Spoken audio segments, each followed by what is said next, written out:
दोस्तों नमस्कार। दोस्तों पिछले करीब एक साल से पीएमसी बैंक यानी Punjab and Maharashtra cooperative bank के ग्राहकों को अपने पूरे पैसे निकालने के लिए कड़ी मशक्कत करनी पड़ रही है और अभी भी उम्मीद नहीं है कि उनके पूरे पैसे वापस मिलेंगे। आपको बता दूं कि पिछले साल सितंबर महीने में ही रातों रात आरबीआई ने पीएमसी पर प्रतिबंध लगा दिया था। फ्रॉड और वित्तीय गड़बड़ी की खबर मिलने के बाद पीएमसी पर प्रतिबंध लगाया गया था। प्रतिबंध लगाने के बाद पीएमसी के ग्राहकों को काफी मुश्किलों का सामना करना पड़ रहा है, क्योंकि उन्हें तय सीमा के अंदर ही पैसे निकालने हैं, नया इन्वेस्टमेंट नहीं करना है। इसके अलावा बैंक नया लोन नहीं दे सकता है, बैंक नया निवेश नहीं कर सकता है। ऐसे में उन लोगों को ज्यादा दिक्कत हुई जिनको इमरजेंसी में पैसे की जरूरत थी, या फिर जिनका लोन पीएमसी से कटता था, या फिर जो एसआईपी यानी सिस्टमैटिक इन्वेस्टमेंट प्लान वगैरह करते हैं, तो पीएमसी बैंक से रेगुलर निश्चित तारीख को पैसे जाता था, उनको काफी मुश्किलों का सामना करना पड़ा। लेकिन इसी एक साल के दौरान यस बैंक का भी संकट आया, लेकिन यस बैंक का संकट कुछ ही दिनों में टल गया और यस बैंक के ग्राहकों को बहुत ज्यादा मुश्किलों का सामना नहीं करना पड़ा। तो दरअसल पीएमसी बैंक के ग्राहकों को एक साल के बाद भी संकट का सामना करना पड़ रहा है, लेकिन यस बैंक का संकट क्यों टल गया, तो इसका कारण वित्त मंत्री निर्मला सीतारमण ने बताया। आपको मैं बता दूं कि देश में कमर्शियल बैंक जैसे कि यस बैंक, एसबीआई या फिर एचडीएफसी बैंक हो गया, पंजाब नेशनल बैंक हो गया, ये जो कमर्शियल बैंक हैं या फिर कोई भी बैंक हो, उनको आरबीआई से लाइसेंस लेना पड़ता है। और जो कमर्शियल बैंक होते हैं वो आरबीआई की निगरानी में काम करता है, उस पर सिर्फ आरबीआई का कंट्रोल होता है। लेकिन जो कोऑपरेटिव बैंक होते हैं, 1966 से देश के कोऑपरेटिव बैंक दो तरह के नियंत्रण में काम कर रहे थे, एक आरबीआई के तहत भी और दूसरा जो रजिस्ट्रार ऑफ कोऑपरेटिव सोसाइटीज होता है वो, या फिर central registrar of cooperative society होता है वो। तो दोनों के तहत नियंत्रण की वजह से पीएमसी बैंक का जो संकट है वो आरबीआई जल्दी से हल नहीं कर पा रहा है, लेकिन यस बैंक का संकट जल्दी से हल हो गया है। तो अभी एक विधेयक पारित किया गया है लोकसभा में भी, राज्यसभा में भी, जिसके पास होने के बाद उम्मीद की जा रही है कि पीएमसी बैंक जैसे संकट आने पर कोऑपरेटिव बैंक के ग्राहकों के पैसे की सुरक्षा बेहतर तरीके से की जा सकेगी। इस विधेयक के कानून बन जाने के बाद देश के सारे cooperative bank banking regulator RBI यानी भारतीय रिजर्व बैंक की निगरानी में काम करना शुरू कर देगा, काम करेगा।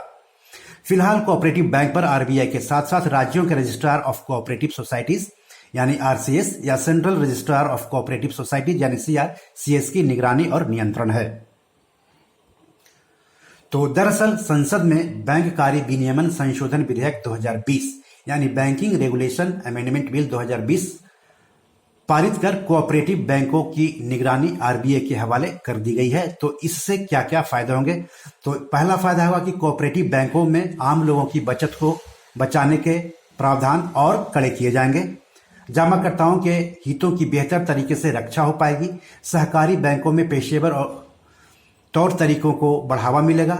सहकारी बैंकों के लिए पूंजी तक पहुंच को बेहतर बनाया जा सकेगा। सहकारी बैंकों के प्रशासन में सुधार आएगा और रिजर्व बैंक के माध्यम से समुचित बैंकिंग व्यवस्था को सुनिश्चित किया जा सकेगा। तो आपको बता दूं कि अभी लोकसभा और राज्यसभा में विधेयक को पारित किया गया है। इसके बाद राष्ट्रपति का उस पर हस्ताक्षर होगा, उसके बाद नोटिफिकेशन जारी किया जाएगा और नोटिफिकेशन जारी करते ही ये कानून लागू हो जाएगा। तो 22 सितंबर को राज्यसभा ने इस प्रावधान वाले बैंकिंग नियमन विधेयक 2020 को ध्वनिमत से पारित किया और लोकसभा ने इस विधेयक को 16 सितंबर को पारित किया था। यह विधेयक कानून बनने के बाद उस अध्यादेश की जगह लेगा जिसे 26 जून को लाया गया था।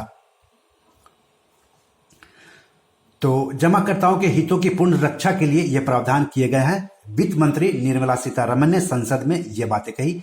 आपको बता दूं कि जब किसी विषय पर चर्चा होती है लोकसभा में या राज्यसभा में, तो मंत्री जवाब देते हैं। तो वित्त मंत्री निर्मला सीतारमण है, उन्होंने इस विधेयक के समय चर्चा के दौरान क्या क्या कहा, तो उसकी मुख्य बातें मैं यहां पर आपको बता दे रहा हूं। तो पहली बात जो उन्होंने कही वो यह है कि जमाकर्ताओं के हितों की पूर्ण रक्षा करने के लिए प्रावधान किए गए हैं।